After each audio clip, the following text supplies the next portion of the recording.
Hello and welcome back to the channel.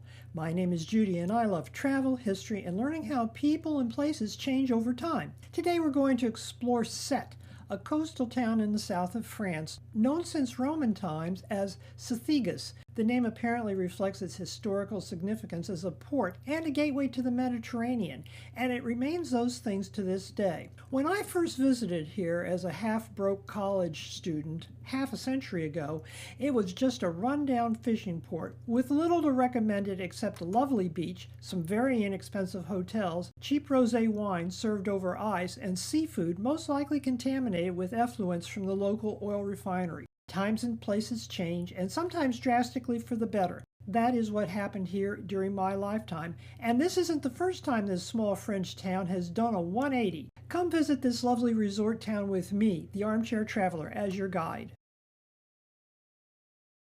Sète is accessible in several ways. You can drive, take a train, hike, walk, travel by riverboat, fly to nearby Perpignan, or if you're a cruiser or a fabulously wealthy person with your own yacht, arrive in real style at the modern harbor. I made a day trip here out and back from Narbonne, and I took the train.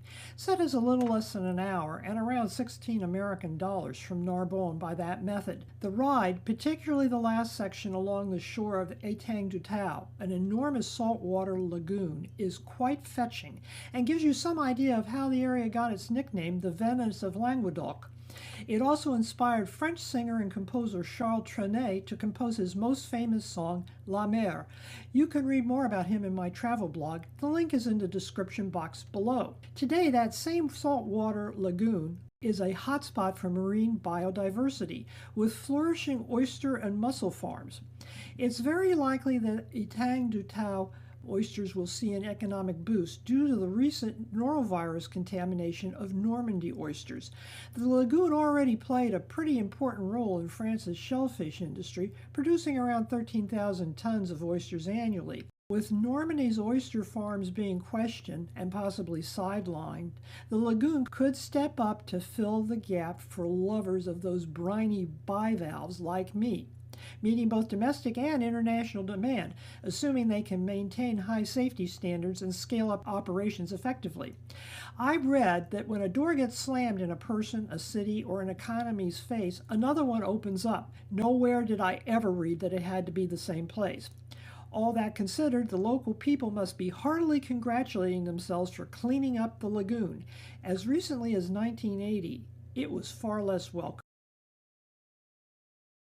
This view of Mont Saint-Clair was taken from one of the many bridges in Sète. I saw it from surface level and had no interest in climbing it, although I do have photos taken from the top. Google Earth satellite imagery shows us that it appears to be sitting on top of a sandbar, or spit, the one that separates the lagoon from the Gulf of Lion. It wasn't until many decades after my first visit, when satellite imagery first became available to the general public, that I asked myself a question. How can a mountain, even a short one, this hill amounts to about 600 feet, sit on top of a sandbar? Wouldn't it sink of its own weight or just fall over? The answer lies in geology and time. The hill is about 4 million years old.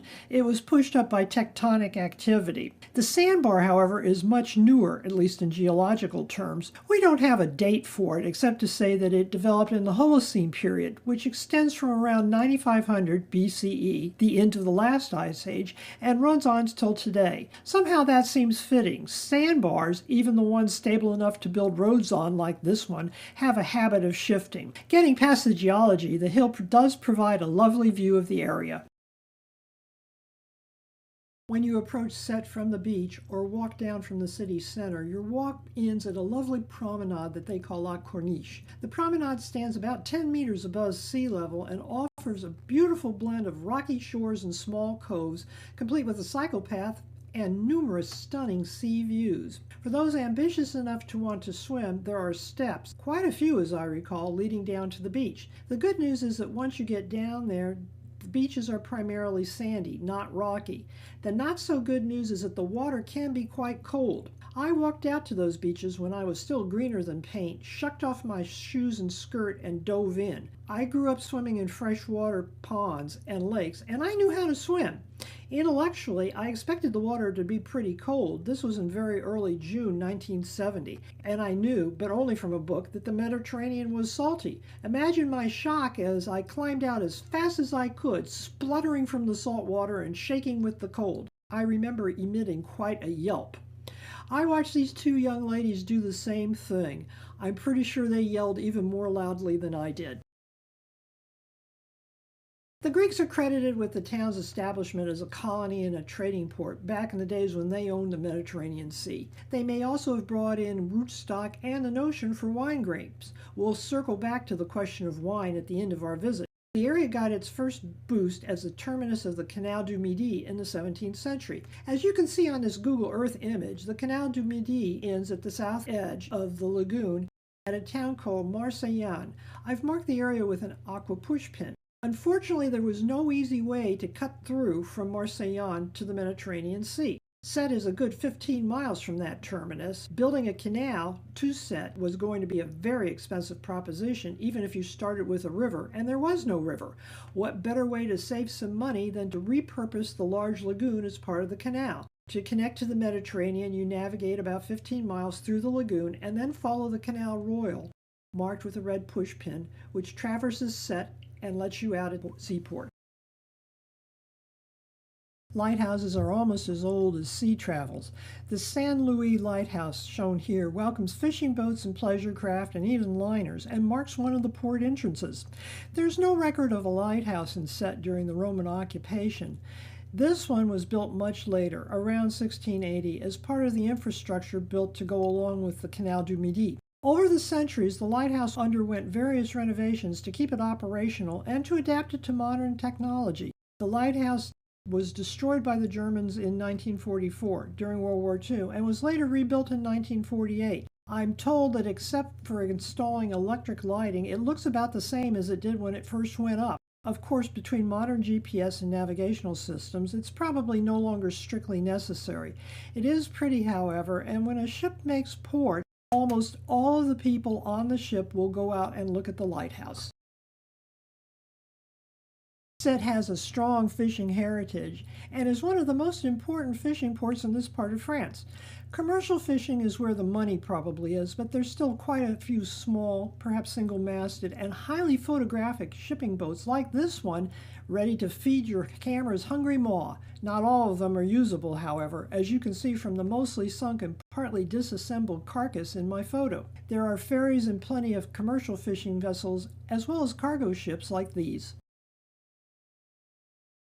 This port is a commercial establishment, and it's not here just to look pretty, although most tourists like me are more interested in the scenic and quite photographic old port. Smaller cruise liners do come here from time to time, like this one. Sète doesn't get a lot of passenger ships because it's fairly small, but it does have the IGY Sète Marina. The modern marina caters to yachts and super yachts and offers apparently top-tier amenities for berthing, maintenance, and leisure. Looking around this part of the port area reveals that there must be plenty of money here, and as with most ports, some of it is probably dirty. There have been several seizures of super yachts belonging to Russian oligarchs as part of international sanctions designed to hold accountable those connected with the ongoing conflict in Ukraine. The builders of Canal du Midi managed to shorten the need for a canal through the land spit that separates the lagoon from the sea by running their barges through the lagoon to Sète. They still needed a cut through that would lead them eventually to the Mediterranean. The Canal Royale, it goes by several names, was the answer. The canal that you see today dates back from the 17th century and was built as part of completing the Canal du Midi project.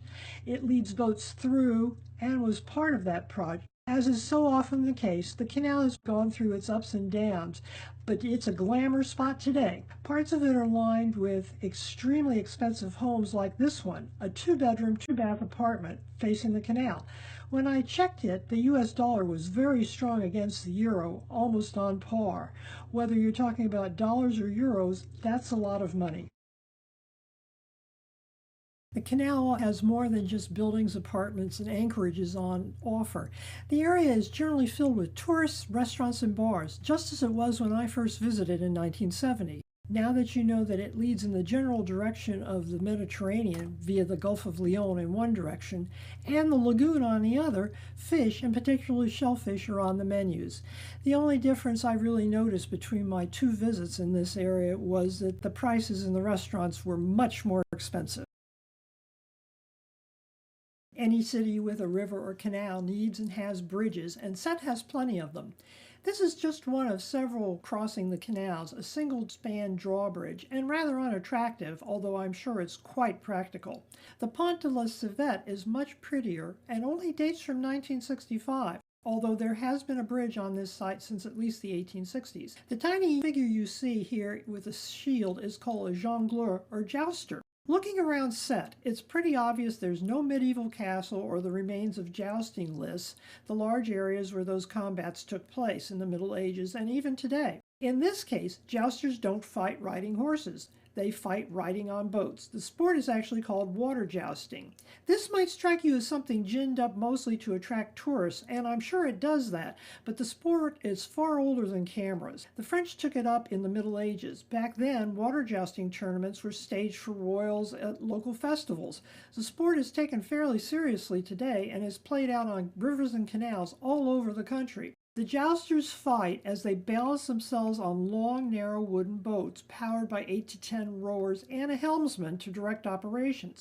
The jouster may do the fighting, or at least attempt not to fall off the platform, but the rowers and helmsmen have to get the fighter into position, and they're what you could think of as a waterborne substitute for the knight's horse. A wooden platform extends off the boat about 3 meters above the water. That would be a pretty substantial fall if you get knocked off. The jousters stand on this platform carrying a shield and a 9-foot lance. The boats and teams always wear red or blue for bachelors and red for married.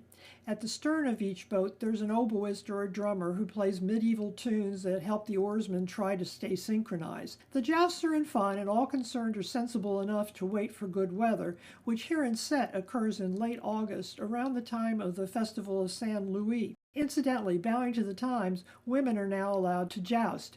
This image from a joust in Marseille features 2 women, something that never would have occurred in the Middle Ages. Sète exists because of that lagoon, an enormously valuable natural resource. It's the largest and deepest saltwater lagoon in the region. The lagoon was likely known to the Romans, as they were well acquainted with the geography of the region. They would have used it for fishing, shellfish harvesting, and possibly salt production. These were resources that were very valuable to the Romans. Rome didn't send legionaries or build infrastructures on the edges of the empire for fun. They wanted to fortify their borders and exploit whatever was here to be exploited. The brackish or salty environment of the lagoon makes it an excellent habitat for marine life, particularly for oyster and mussel farming. The catch here is that the water needs to be reasonably clean. Both mussels and oysters are quite susceptible to pollution.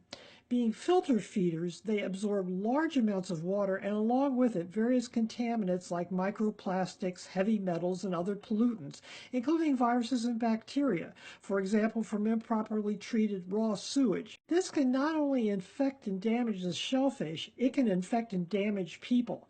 Infected shellfish is really bad for business. The city and area have seen its share of ups and downs, and World War II didn't spare the city at all.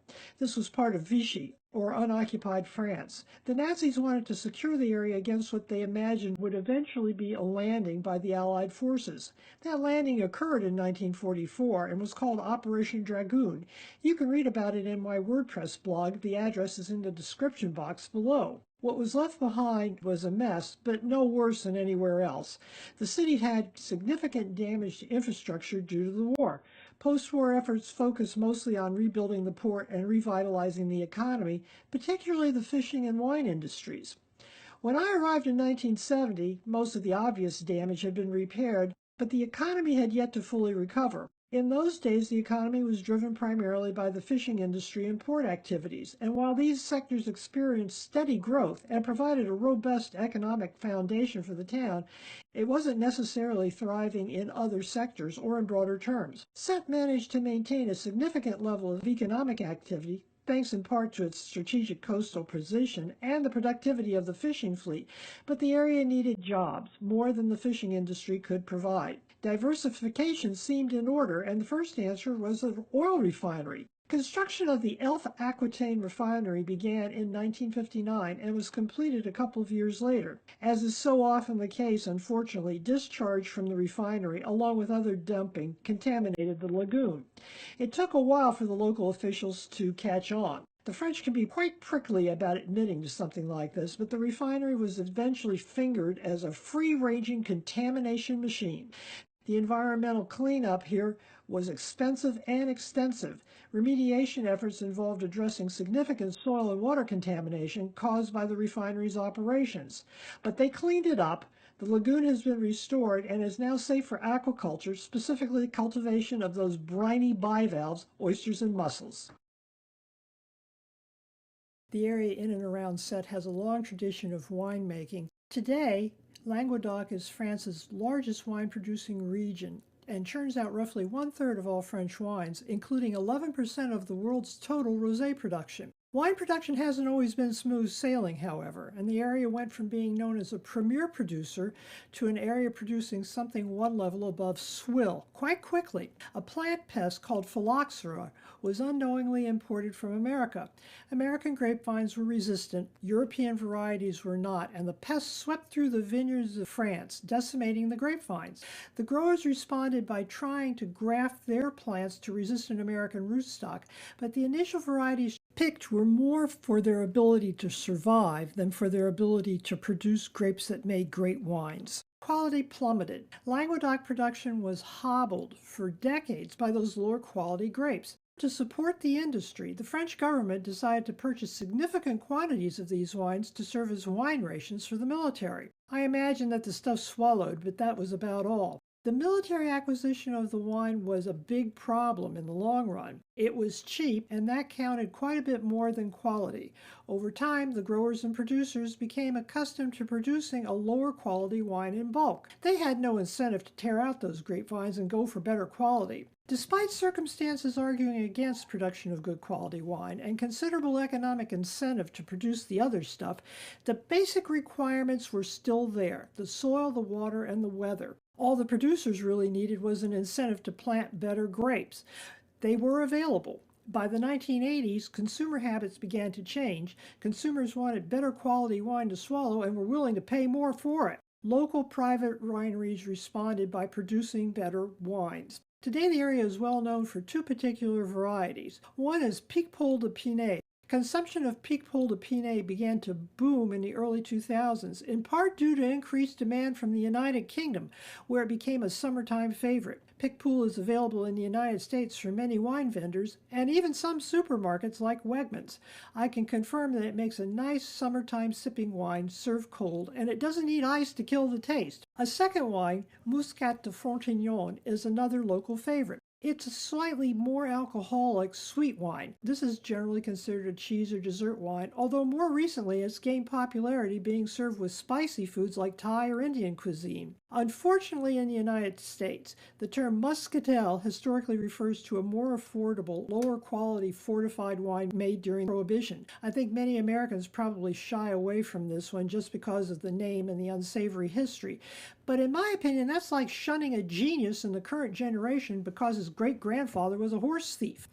Long ago, a Roman philosopher named Seneca told us there is no arguing about taste. It's still true for wine, for food, and for travel.